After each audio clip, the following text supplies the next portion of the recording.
welcome to the training. My name is Chris, and today's training is part of our summer community engagement learning series. This module is called How to Build a Engagement Team Part 1, the Snowflake Model and Team Role. We are presenting this today.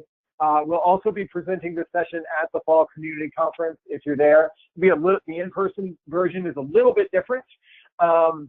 In the fall, we'll roll out the part 2 of building an engagement team. To let you know kind of where this sits or what the Community Engagement Learning Series is, they are a series of training modules. The goal is to produce 8 each year. This is part of the first 4, and those trainings will support parent and patient engagement teams at care centers. And each training will include new info, hands-on skills development, and local planning. The first 4 focus around organizing fundamentals. So volunteer recruitment, the Snowflake model of organizing, relationship development, and personal story of self, story of us, story of now. They're designed to be able to be presented in lots of different ways. So through national webinars like this, and like one we'll be holding in 2 weeks, and like the one that we held 2 weeks ago and 2 weeks before that, but also locally. And so if you are interested in having this presented, either having somebody at your center present it to other people at your center, we can help with train-the-trainer support. Having a webinar that is specifically designed for parents at your care center, that's something we can work with you with to do. And there's even a possibility of having somebody from ImproveCareNow come out and present the training. Logistically, it's a little more difficult, but if that's something you're interested in, please let us know. Becky, are you able to talk? Yes, I am. Can you all hear me? Well, we can. Before you get started, I want to give a little bit of a primer on interaction on this. So we are not going to unmute anybody until we have time at the end for a discussion. We are going to use the chat box to share. There are lots of times where we'll ask for your feedback. And a couple of things. You can chat in the chat box. You can't see other people chatting in the chat box. And so as we go through, we'll read some of those answers, but that doesn't mean that people aren't involved or aren't interacting. We will try to give you a heads up for when those times are going to come where you're going to be asked to be interactive.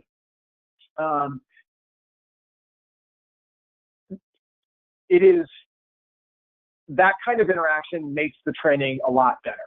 And so it's one thing that we will ask of you, and you should be able to do throughout the training. With that said, I want to pass it over to Becky to take it from here. And Becky, when you're ready for me to move the slide, can you just give me a heads up? Yeah, sounds good. So with that, I'll get started. First off, I'd like to thank all of you guys for attending this training. I know it's in summer, so some of y'all may be busy, so it means a lot that y'all are here. So I guess we can start by introducing ourselves. So my name is Becky Woolf. I am from the Pediatric Specialists of Virginia in Virginia. I am the Recruitment Task Force co-lead for the Patient Advisory Council. And I am also the Patient Advisory Council's liaison to the Parent Working Group. So I got involved with ICN in August of 2016. So that's actually exactly 2 years ago. And today I'm really excited to learn whether or not this training was successful and where it will lead us with the next parts of these trainings, because this is a multi-stage training. This is the first part, of course, but we're going to continue into a couple other sections as well. So would anybody else like to go with introductions? As you can see, it's on the slide, just name, state and care center, role, and what do you want to learn today? So would anyone else like to go? And if you do, you can just chat those in the chat box, and we will read. I will read them.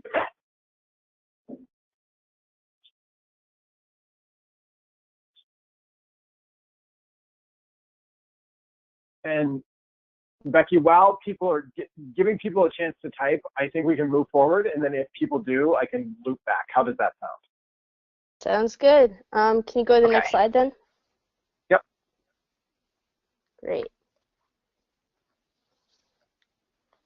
Okay, so ICN's mission, as a lot of us know, is to obtain multiple perspectives on inflammatory bowel disease healthcare in order for all of us to teach and learn from each other how to improve with this, because the whole mission is improving IBD healthcare and quality of life. And you can really see that by the inclusivity of everyone in the IBD and ICN community, because there's patients, parents, psychosocial professionals, physicians, coordinators. It's a huge, diverse community. And a huge part of ICN is also spreading our knowledge. We're all working together with the same goals, so we steal shamelessly and share seamlessly. I love that slogan. Today we're going to be learning how to structure a team with roles so as to have the most efficient and stress-free team as possible. So we'll go over the different general roles in a team so that we can identify what roles are missing or need to be created or filled in your care center. And then we will do a discussion to review what we've learned and just kind of figure out what our next steps are. So at the end of this training, we're going to ask all of you guys what you've taken away from this and what from this training you're going to implement into your center. So keep that in mind as you listen to this presentation. Next slide, please. So what is a self-sustaining team? So it's a team that can, hence the name, sustain itself. And the way we create one is through 8 steps. So first, it's finding the common purpose. You got to ask yourself, why are we all here? Why do we care? So at your care center, this will probably be because you all would like to see something change in how the care center is run. Then you'll make a list of all the people who you think would be interested or available to join your team and want this thing to change, and then build a relationship with them. Building a relationship with these people is really important because that makes the team work efficiently.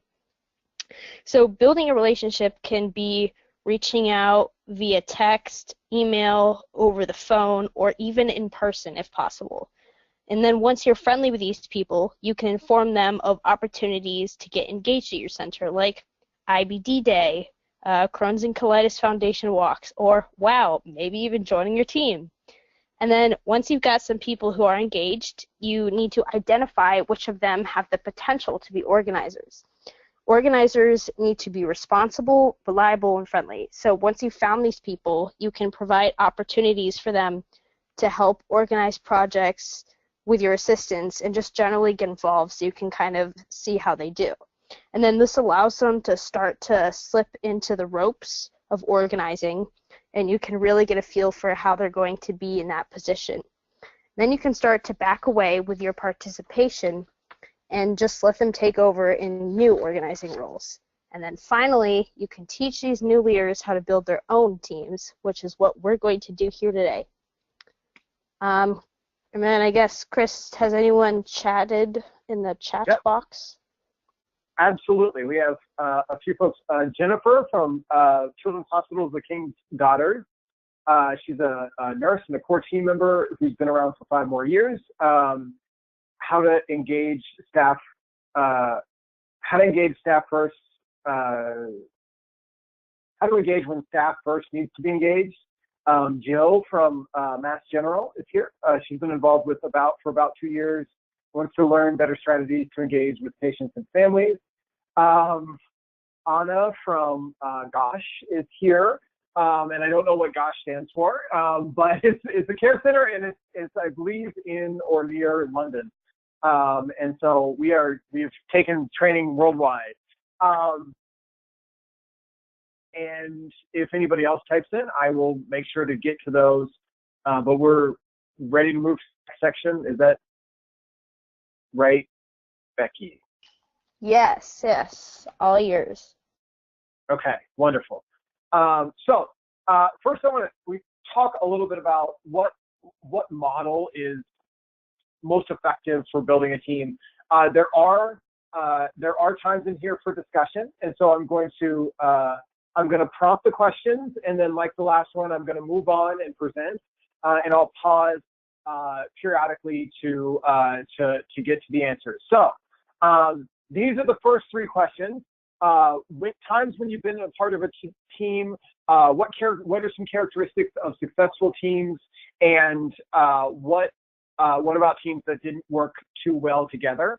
So feel free to type those in the chat box. And I learned that GOSH stands for Great Ormond Street Hospital in London. Thank you. So I want to talk about two models of leadership. And you can see on the screen one model of leadership. You see the green dot in the middle. It's one power and influence being concentrated with one person, and that everybody is going to them to seek answers and direction and to get support. And that usually means that people aren't getting the support they need. Maybe they have to wait to get answers or to move projects forward. People get frustrated and end up becoming unengaged, or they feel like that the team isn't moving forward, or they don't have enough ownership and become unengaged. The second model of leadership here is kind of everybody going in their own direction, and there's nothing bringing people together. And while it solves some of the problems of ownership and autonomy, but the team isn't moving forward together on its own. Everybody's kind of moving in their own direction and has their own goals, and the team has no common purpose. If you can think of times, I'll go back to the questions. If you can think of times when you've been parts of teams that fit either one of those categories, feel free to type them in as part of answering those questions. The model that we choose to use for organizing is called the Snowflake Model. It's also called the team model of organizing. The Snowflake Model, it's called the Snowflake Model for lots of reasons. One, because you can look at the graphic representation, it kind of looks like a snowflake. Another one is like very punny, and it's tough for me to say because it's really bad, but the idea that every snowflake is unique, right? Like everybody's team is going to look a little bit different, and that's okay. And that this model is built to support teams looking different and variance within a network. It's one of the reasons why we think it'll work for ImproveCareNow. Some of the other benefits to this model are that it allows for sustainable support ratios.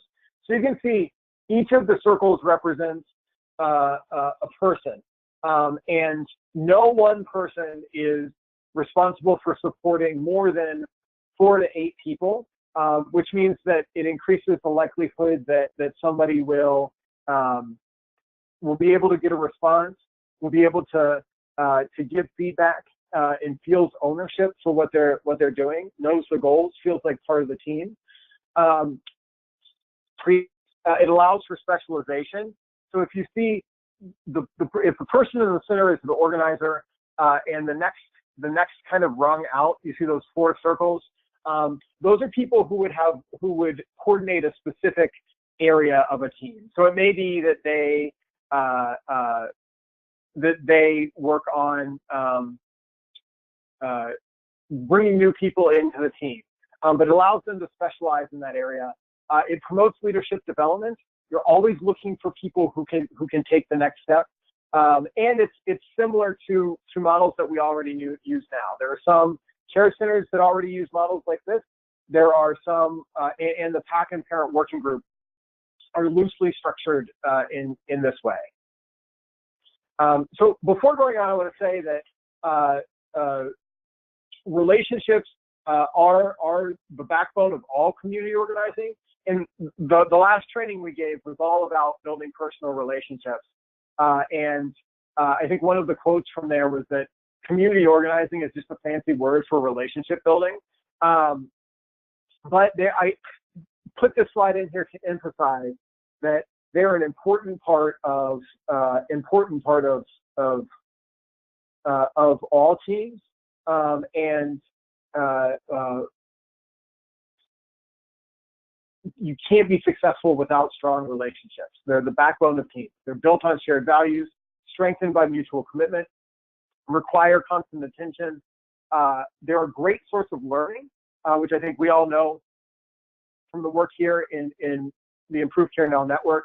And potential conflicts can be avoided through things like shared expectations, transparency, and assuming positive intent, all of which are things that the Snowflake model helps to build. Some of the other reasons, we think this is important. It empowers patients and parents as leaders. It creates clear pathways for communication, so everybody is staying in the loop and getting information that's helpful. It allows for specialization of roles. We'll talk a little bit more about that later. Sustainable support ratios. It's flexible. I hope you can remember every snowflake is unique. It can be adapted to each of the centers, and it's built on mutual commitment and expectation. That responsibility is shared amongst all the team members, which means everybody is relying upon everybody else. And again, just to drive these home, the three key characteristics of this model, the things that are most important that make it allow it to work, are sustainable support ratios. So no one person has to support more than 4 to 8 people.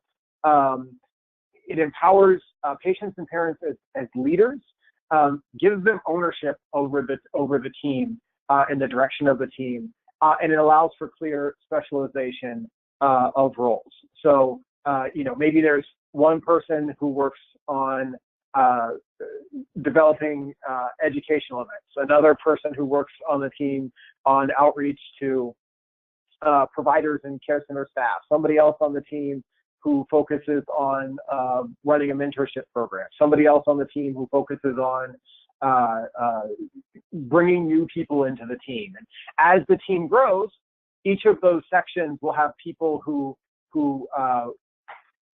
dedicate their time to that one area. They know the goals. They know the goals of that area. So before we move on to team roles, I want to pause for a second. I've covered a fair amount of information, and I want to pause and see if anybody has any questions. Feel free to type them in the question box. Anything you would like us to go back to or cover again?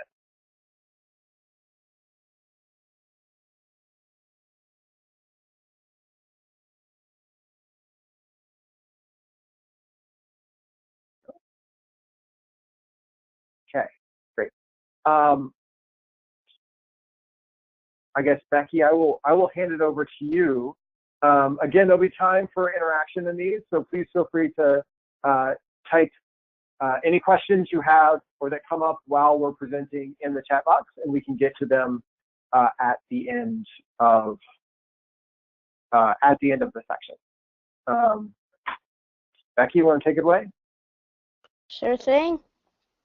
All right, so now just to review, we've learned what a self-sustaining team is and the basic steps for building one.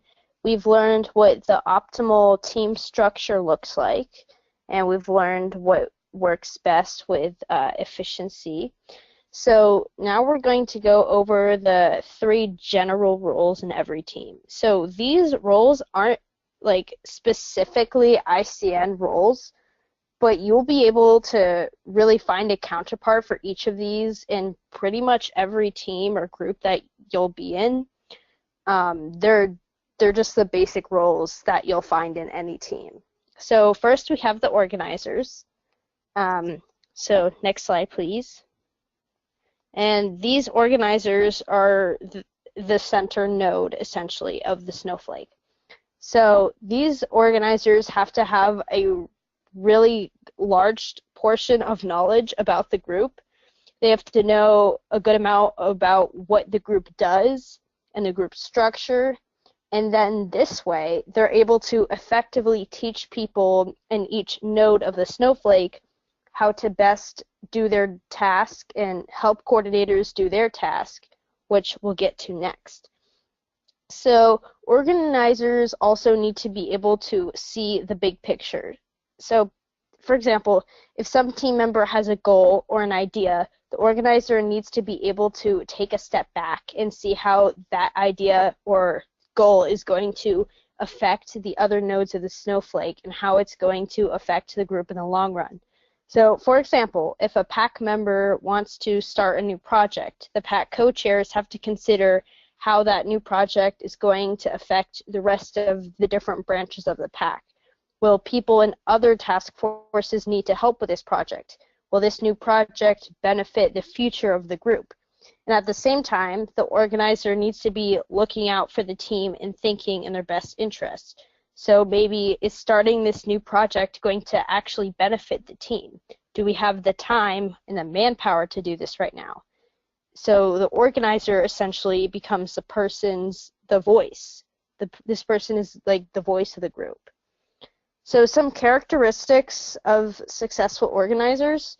A good organizer needs to be a team player. So they've got to be able to identify the strengths of everyone in the team, like noticing people's occupations outside of the group or their personality. So the organizer needs to communicate effectively and thoroughly and be able to convince people to do things they need to, but may not want to do. So doing this, and with conflict resolution, the organizer needs to have patience or else the group can't function.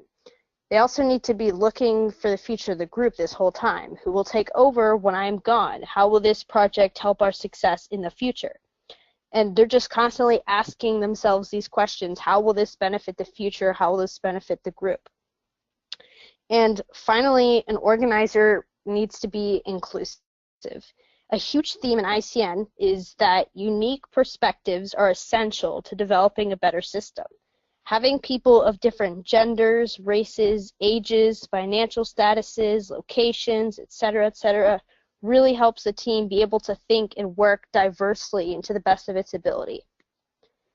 So next slide, we have the coordinators.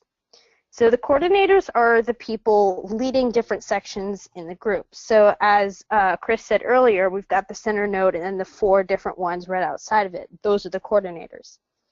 So an example for this, I would be the coordinator in the PACS Snowflake, because we have 3 different task forces and an innovation committee. And I lead one of the task forces with one of my friends, Chloe, so the 2 of us would be one of these coordinator nodes. And so that means the coordinators have to support everyone in their team and make sure they have the materials to succeed. So these people will be the ones running events and projects, obviously with the help of their team or for the purpose of helping their team. So they make sure their team members are scheduled for these events and are participating in the group. And they could do this by sharing information about the team with everyone. So it's really important to keep the whole team updated so everyone is in the loop. If the team starts a new project or gets a new member, the coordinator will be the one telling the rest of the team about this so everyone is updated, because if you don't know what's going on, how can you participate fully? So these coordinators meet up with everyone to keep them updated.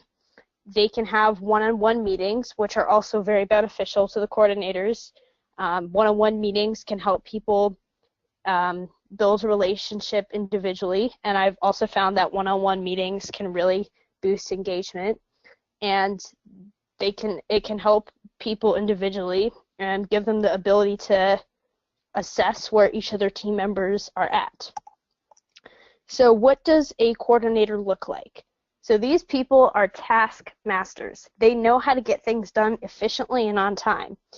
So they collaborate with each other, and they have to check time and make sure they get things done when needed as efficiently as they can.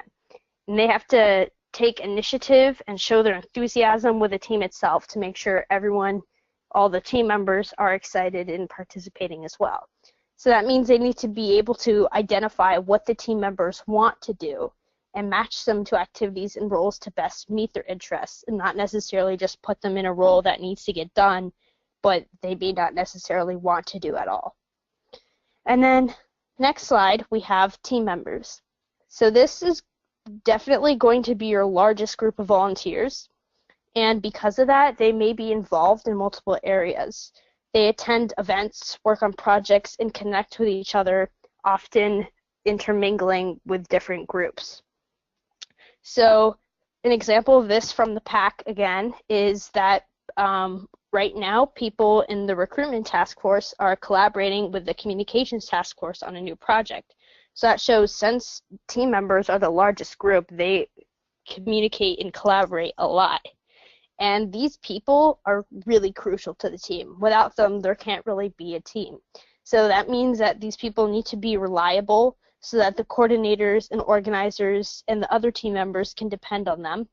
And these people tend to be very passionate and motivated since they're in the group, so they're sometimes willing to step outside their comfort level.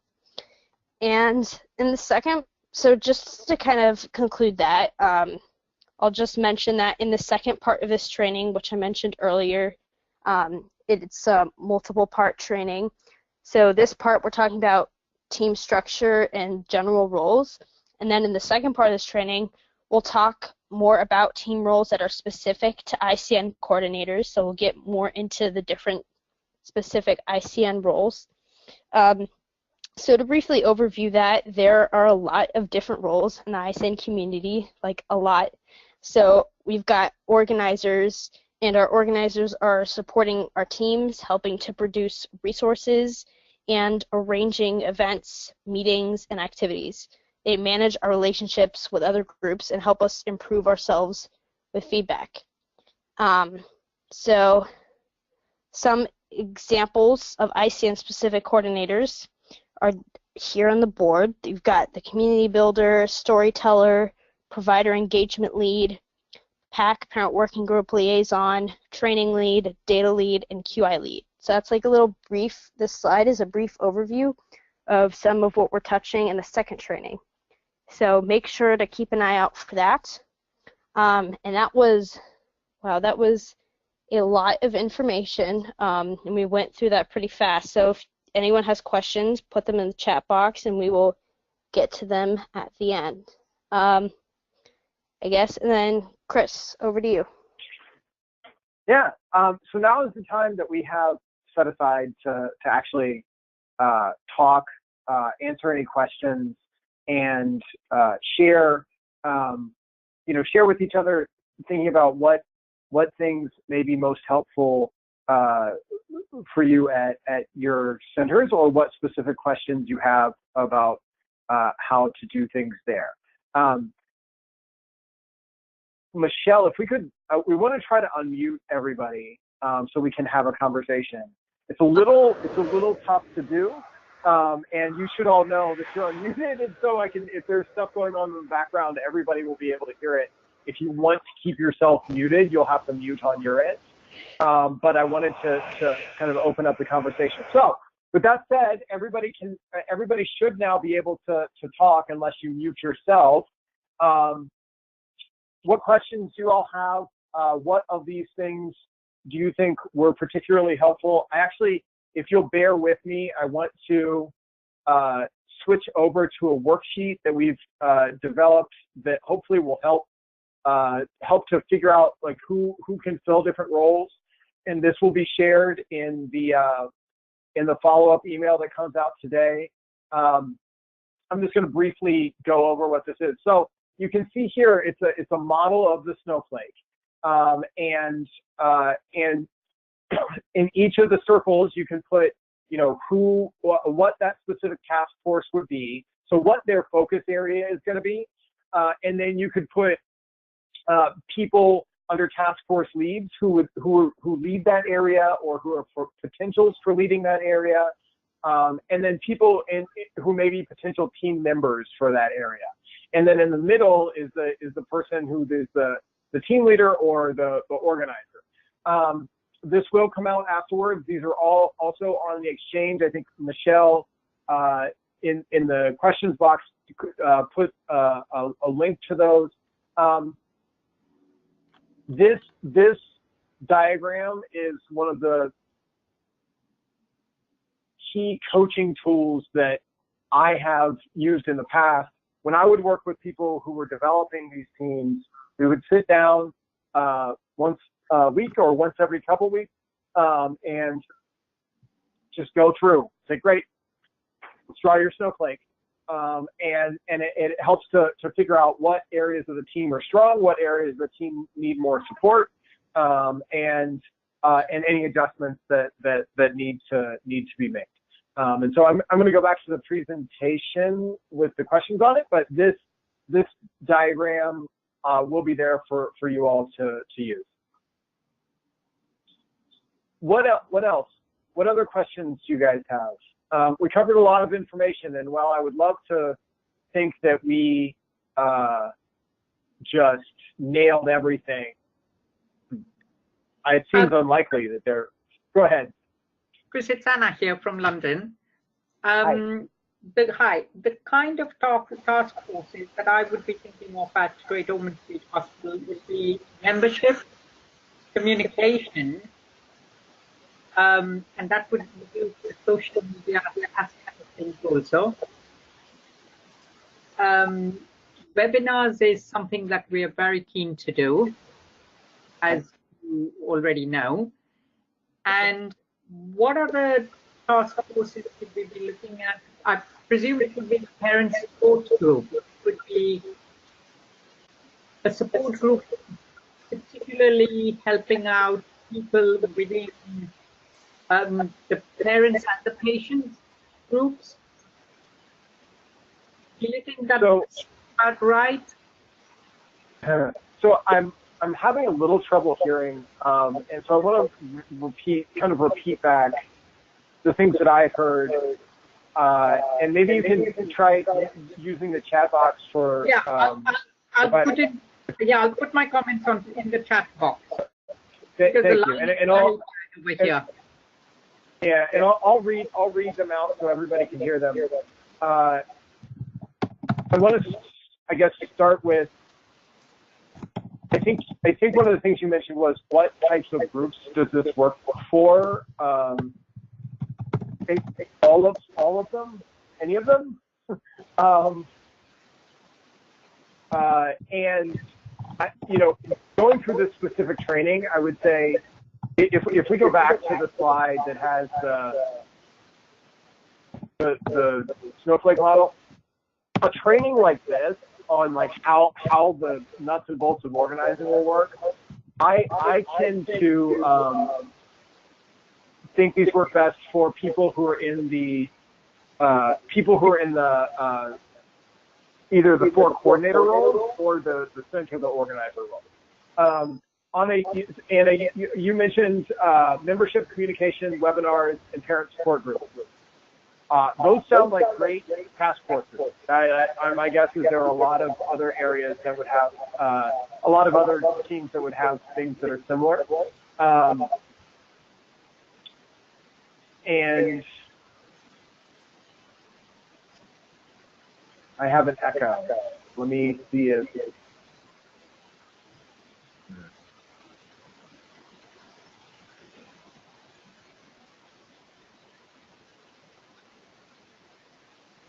I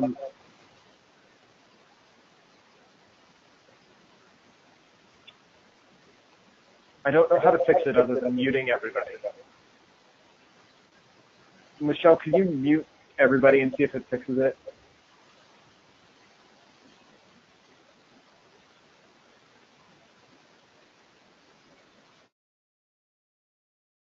Better now?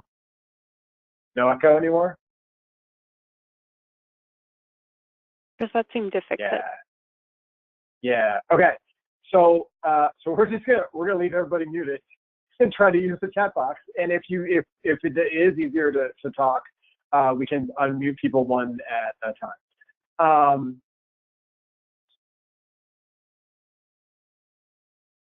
Other questions?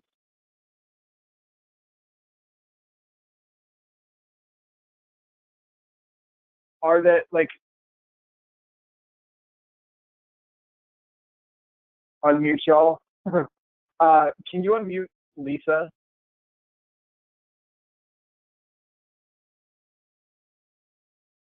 I think Lisa, you should be unmuted. Can you hear me? Yes. Chris? Oh, okay, good. Can you go back to that template that you had? So this, where do I find this? I went to the Exchange and I found the PowerPoint, but I can't find this document.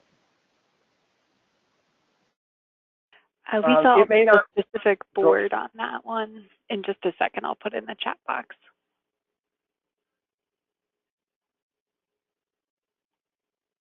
Okay, great, thank you. And then I have one other question.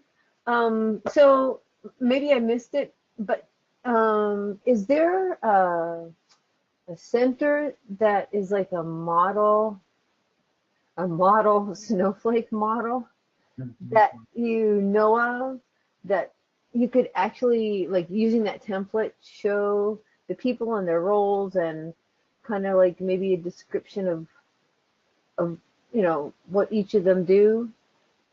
Yeah. Specifically. And that'd be great. That's a great question. Yeah, that's a great question. So I think there are some centers that are close or that have versions. And Lisa, I'm going to mute you because I echo, but I can unmute you if you have other. I think there are some centers that have versions of that. One of them is probably, two of them are actually probably on the call. I believe that the ones that the three that jump to mind are Atlanta, Mass General, and Cincinnati. Before Chris or Jill, if you're willing to share a little bit how how you guys organize. I know you may not like think of it in terms of the Snowflake model, but you are. That's what you're. I like listening to you. That's what you do. If you're willing to share a little bit about that, type in the chat box and I can unmute you. While we're waiting, the best example right now is of the PAC, the Patient Advisory Council. And so I want to, Becky, can you share a little bit about how, like, kind of go back and relate to, I'm going to put the diagram up again, and can you share, like, essentially talk through filling in these roles, right? Like, in these roles in the PAC, who fill these bubbles? Okay, sounds good. So for any of y'all that do not know, the PAC stands for Patient Advisory Council. So it's basically a group of young patients, and we do projects and kind of advise ICN members on the patient perspective. So that being said, for organizers, we have two co-chairs of the group. We call them co-chairs instead of organizers, but it's the same thing. Right now, that is Christian Lawson and Catalina Barenblum. Used to be Alex Joffrey and Bianca Seligzek. I think that's how you pronounce her last name. But they just switched out. So those are our organizers. Basically what they do, they run our monthly conference calls. They oversee all the task forces. When we go to conference, they are the ones who are making sure that all of us are getting the places we need to go when we need to go there. They pretty much know everything that's going on in the PAC. It's like Michelle with ICN. You just contact them and they know the answer. And then for task forces, we have 3 different task forces and 1 innovations committee. So the innovations committee is the group that's kind of figuring out how to be more progressive. We're trying to develop a Google Calendar to use right now. But the main thing that they do is whenever we have ideas for new projects, we submit a project proposal to them, and they decide whether or not we've got time for that.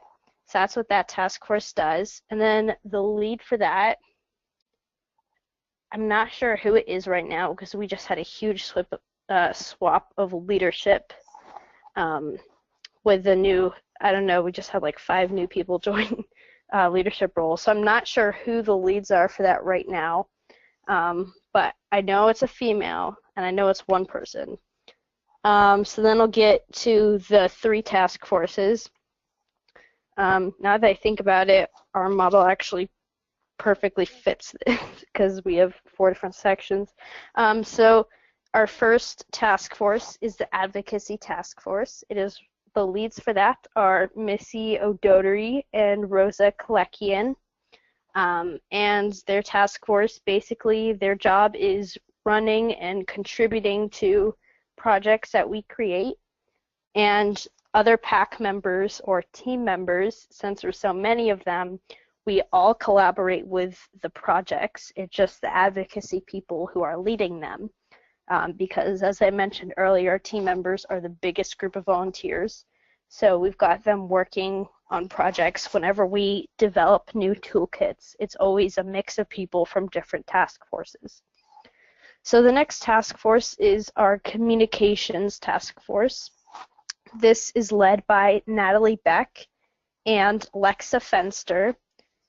Their job is to keep up a media presence for our group. We have Instagram, Snapchat, Facebook, Twitter. We post on the Loop a lot.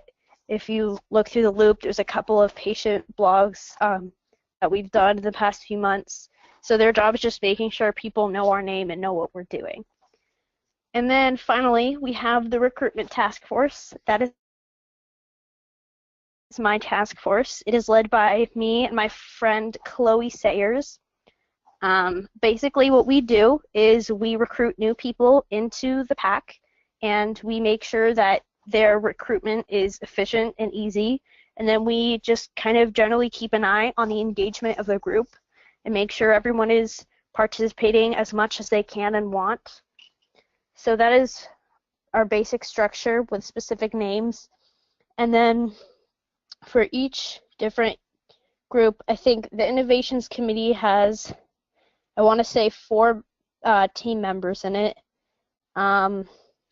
Recruitment has around 7 team members.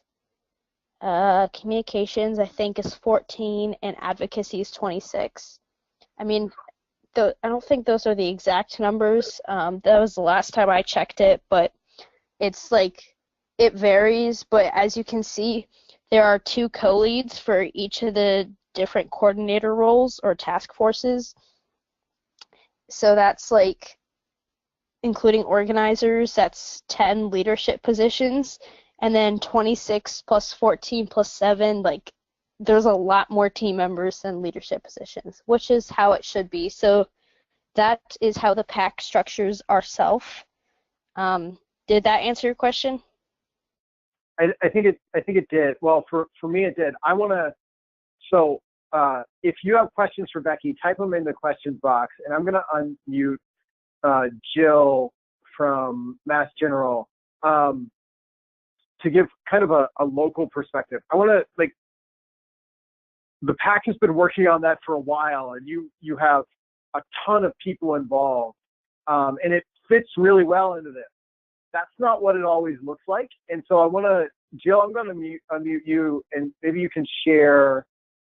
I'm going to try to unmute you. Michelle, can you help? I'm pressing the unmute. Oh, Jill, you're self-muted. Oh, there you sorry go. Okay. about that. Can you hear me, Chris? Yeah, we can't. Maybe share a little bit, you know, what your team is like there, and then kind of how it fits or how it starting to fit into here. Go ahead. Thank you. So first, I'd like to compliment the PAC on their model. Clearly, they are leading the way in terms of facilitating these models in the most efficient way. This is what we aspire to be when we grow up, quite truthfully. So Mass General's program is a relatively young parent-patient engagement group. So we kind of originally started with the idea of doing these task force. We got folks together, came up with these different task force that we wanted to move forward with. And I think what we found was we have to give a reason for people to be vested in the process first, and then move towards creating these models of task force and working groups. I think we put the cart before the horse, and so that's what we're kind of rebuilding now. And this has been kind of our project for the last year. So our core team is really our 4 ICN physicians, along with our research coordinator and another parent and myself. So we're a relatively young team, but we sort of facilitate all of these different areas, and we do it fairly cooperatively. So although the model doesn't look exactly like that looks, we do each take on different responsibilities and piece out different things that need to happen. And then the way we facilitate it is really through weekly updates that I put together, kind of get status updates on all of the various projects we have going on. And we work off a master plan that we created, like a kind of a year-long programming plan. So there is organization and there is structure. It just doesn't necessarily look exactly like it does there. Our hope is once we've really solidified our process and we have expanded those recruitment opportunities to get families and patients engaged, then we will be able to identify folks who are more interested in being change agents. But we found, you know, doing the ask first before people were invested in the community wasn't particularly successful for us. And so we've sort of, you know, you do a PDSA and you live and learn and try to do better. And so that's what we're attempting to do now. That's super helpful. And this is kind of a plug for what will be part 2, which will debut probably sometime in October of this. Part of it is, Jill, part of what I'm hearing is you know, you want to set a good base before trying to find people who would be task force leads, right? And part of the next part of this training is how do you identify people who would be good task force leads, and like what characteristics you look for, and what is, you know, what are teachable skills versus what are skills they just need to come to the table with. And so it makes a ton of sense.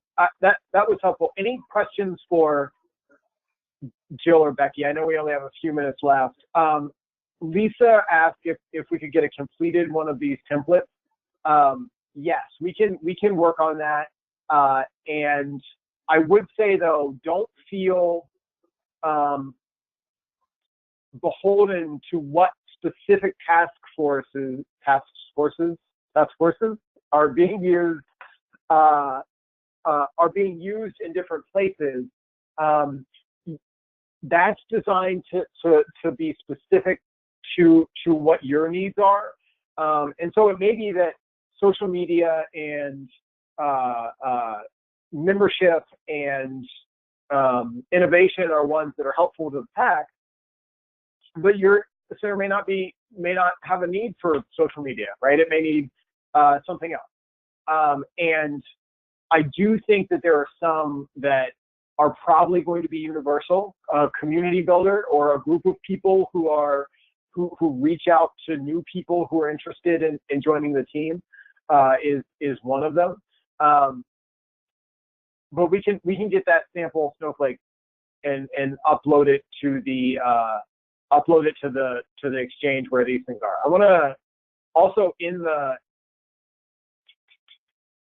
there are some ideas for examples of coordinators or task forces in on slide 20 of the PowerPoint deck, right? So community builders, storytellers, provider engagement leads, those are folks who would coordinate with care center staff, a PAC or parent working group liaison, so a person on your team who is responsible for coordinating with the national PAC and parent working group, a training lead, somebody who'd be in charge of developing material and speakers for education nights and IBD days, data lead, somebody who'd be in charge of, or a team that would be in charge of data, and then a quality improvement lead, somebody who would help the team work through best practices of quality improvement, plan, study, act, do, or plan, do, study, act cycles, key driver diagrams, things like that. And so those are some ideas. We're right at 3 o'clock. Any questions? Any more questions before we go? Chris, can I just I'd just like to say real quick. I forget who mentioned it earlier, but when I was going over the pack structure, that took a lot of time to make. So when you're first starting off your team, or even if your team's been going for a couple years now, it can take a really long time to build like a structure that works. It's a lot of trial and error, and it takes a while, especially because if you've already got a team started and then you switch leadership positions for everything, it gets very confusing. Like, we just had like 5 new leadership positions swapped out in the past few months, and that was a lot. So, I mean, that took a really long time to structure. It's a very complicated task, so don't give up if it doesn't happen immediately. Sometimes it can take a couple years to get it all figured out. Thank you. That's super helpful. If y'all are, if anybody on here is going to be at the community conference, we'll be doing this in person there. We may be able to do the exercise with this where people actually draw their own. And Becky, to second what you're saying, I've been doing this for 10 years, and for 10 years my role has been to support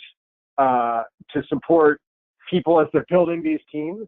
I can count on 2 hands the number of times the snowflake looks like the diagram, looked exactly like that, right?